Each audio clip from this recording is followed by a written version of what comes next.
Assalamualaikum dan salam Malaysia Madani. Anda bersama saya Nur Zamri dalam berita Semasa 4. Komitmen Kementerian Pembangunan Kerajaan Tempatan KPKT melantik 28 individu panel berkebakaran merupakan inisiatif strategik menggabungkan pelbagai pihak dalam membantu melaksana dasar kerajaan Malaysia Madani. Timbalan Menteri KPKT Akmal Nasrullah Muhammad Nasir berkata, fokus tertumpu kepada perancangan 7 dasar keutamaan KPKT ketika ini.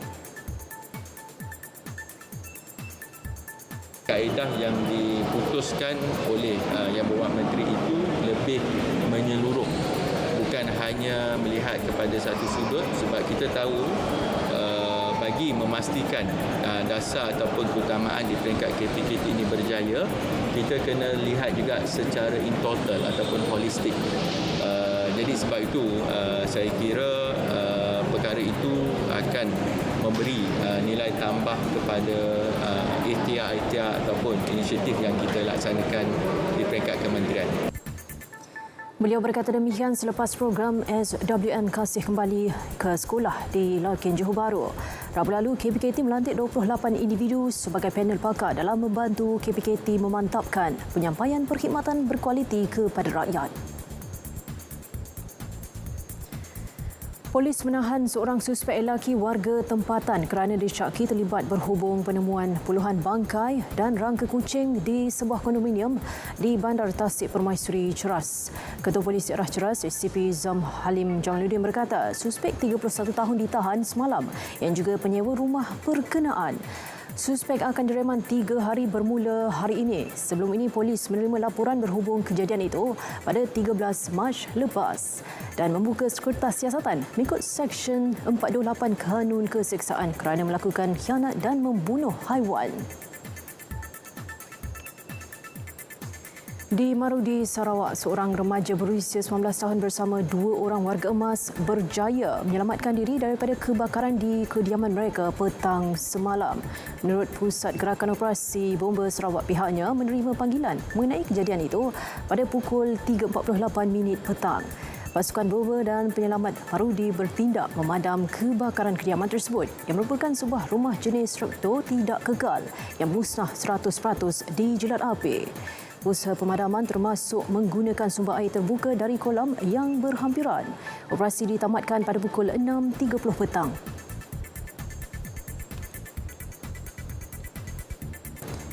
Banjir kilat di Larut Matang dan Selama Perak. Jumlah penduduk terjejas banjir telah menurun kepada 54 penduduk melibatkan 14 keluarga di 2 pusat pemindahan sementara PPS. Menurut Sekretariat Pengurusan Bencana Daerah Larut Matang, selama 2 PPS masih beroperasi menempatkan mangsa banjir di daerah berkenaan. PPS Dewan Orang Ramai Kampung Simpang Hap menempatkan 46 penduduk daripada 12 keluarga di kampung berkenaan.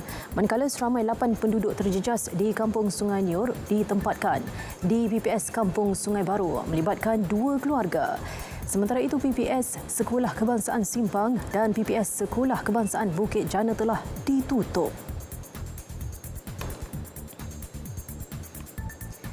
Saudara, bagi menyokong aspirasi Malaysia untuk menjadi hub pusat data serantau, Tenaga Nasional Berhad TNB menjalin perkongsian strategik dengan pemaju dan pengendali pusat data berprestasi tinggi GDS-IDC Services Malaysia. Perkongsian strategik itu melalui penyediaan bekalan elektrik voltan tinggi kepada kampus pertama pusat data GDS di negara ini.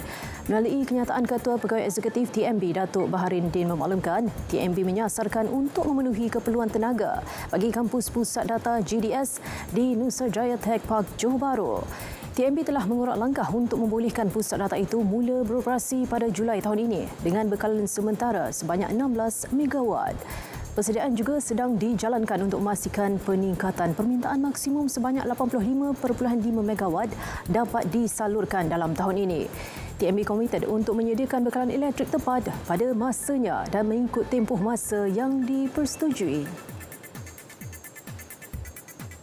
Baik, laporan itu mengakhiri berita semasa buat hari ini. Saya Nur Zamri. Assalamualaikum dan salam Malaysia Madani.